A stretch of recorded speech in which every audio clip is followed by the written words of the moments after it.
Assalamualaikum warahmatullahi wabarakatuh. Saya Mutiara Fani Trianata, NPM 21901081200. Di sini saya akan menjelaskan materi tentang pajak penjualan atas barang mewah atau PPNBM. Pajak penjualan atas barang mewah adalah pajak yang dikenakan pada barang yang tergolong mewah yang dilakukan oleh produsen atau pengusaha untuk menghasilkan atau mengimpor barang tersebut dalam kegiatan usaha atau pekerjaannya.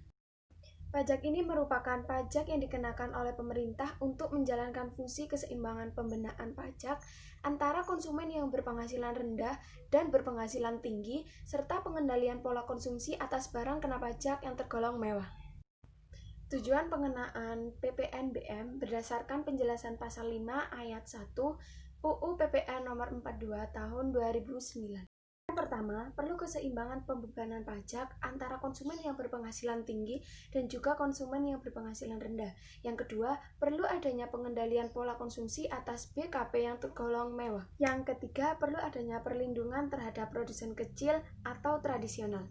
Yang keempat, perlu untuk mengamankan penerimaan negara. Selanjutnya, prinsip pemungutan pajak penjualan atas barang mewah. Prinsip pemungutan pajak penjualan atas barang mewah hanya dilakukan satu kali saja, yaitu pada saat penyerahan oleh pabrikan atau produsen barang kena pajak yang tergolong mewah dan impor barang kena pajak yang tergolong mewah. Pemungutan pajak barang mewah ini sama sekali tidak memperhatikan siapa yang mengimpor maupun seberapa sering produsen atau pengusaha melakukan impor tersebut, atau lebih dari sekali atau hanya sekali saja. Selanjutnya, objek PPNBM. Pengonsumsian barang kena pajak tertentu yang tergolong mewah dikenakan PPN dan PPNBM. Maksud dari barang kena pajak yang tergolong mewah adalah: yang pertama, barang tersebut bukan merupakan barang kebutuhan pokok. Yang kedua, barang tersebut dikonsumsi oleh masyarakat tertentu. Yang ketiga, pada umumnya barang tersebut dikonsumsi oleh masyarakat berpenghasilan tinggi. Yang keempat, barang tersebut dikonsumsi untuk menunjukkan status. Yang kelima, apabila dikonsumsi dapat merusak kesehatan dan moral masyarakat, serta mengganggu ketertiban masyarakat. Berdasarkan pasal 5 ayat 1 UU PPN, pajak penjualan atas barang mewah dikenakan terhadap barang berikut: menghasilkan BKP yang tergolong mewah di dalam daerah pabean dalam kegiatan usaha. Yang kedua, impor barang kena pajak yang tergolong mewah. Dengan demikian, PPNBM hanya dikenakan pada saat penyerahan BKP mewah oleh pabrikan dan pada saat impor BKP mewah. Selanjutnya, dasar pengenaan pajak PPNBM. Yang pertama, atas impor menggunakan nilai impor.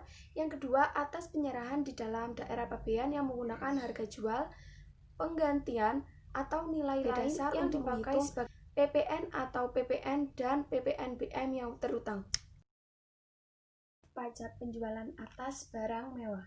Yang pertama, tarif umum PPNBM yang diatur di pasal 8 UU nomor 42 tahun 2009. Paling rendah 10% dan paling tinggi 200%. Tarif khusus PPNBM dikenakan kepada pengusaha atas ekspor BKP tergolong mewah sama dengan 0%. Mekanisme PPNBM. Pertama, mekanisme pemungutan PPNBM dilakukan dengan faktur pajak sebagaimana diisyaratkan dalam pemungutan PPN. Hanya bagi PPNBM tidak dikenal dengan istilah tidak dikenal sistem pengkreditan seperti PPN. Yang kedua, sesuai pasal 10 ayat 2 UU PPN, PPNBM yang sudah dibayar pada waktu perolehan atau impor BKP yang tergolong mewah tidak dapat dikreditkan dengan PPN maupun PPNBM yang dipungut. Dan berikut merupakan gambar perhitungan PPN dan PPNBM berdasarkan kontrak atau perjanjian. Selanjutnya, perhitungan pajak penjualan atas barang mewah atau PPNBM. Pajak penjualan atas barang mewah dihitung dengan cara mengalihkan persentase tarif PPNBM dengan nilai dasar pengenaan pajak atau harga barang sebelum dikenakan pajak, termasuk merupakan PPN. Contoh soal dan cara menghitung PPNBM. Selanjutnya, PPNBM dibebaskan atas impor dan penyerahan. Yang pertama, kendaraan bermotor, yaitu kendaraan ambulan, kendaraan jenazah, kendaraan pemadam kebakaran, kendaraan tahanan, dan juga kendaraan pengangkut umum. Kendaraan protokol kenegaraan. Yang ketiga, kendaraan bermotor untuk pengangkutan 10 sampai dengan 15 orang, termasuk pengemudi yang digunakan untuk kendaraan dinas TNI atau Polri. Dan yang terakhir, kendaraan patroli TNI atau Polri. Untuk memperoleh pembebasan dari pengenaan PPNBM, orang pribadi atau badan yang melakukan impor atau yang menerima penyerahan wajib memiliki surat keterangan bebas atau SKB PPNBM yang diterbitkan oleh Dirjen Pajak. Sekian penjelasan materi tentang pajak penjualan atas barang mewah dari saya. Semoga bermanfaat, dan apabila ada salah kata, mohon maaf.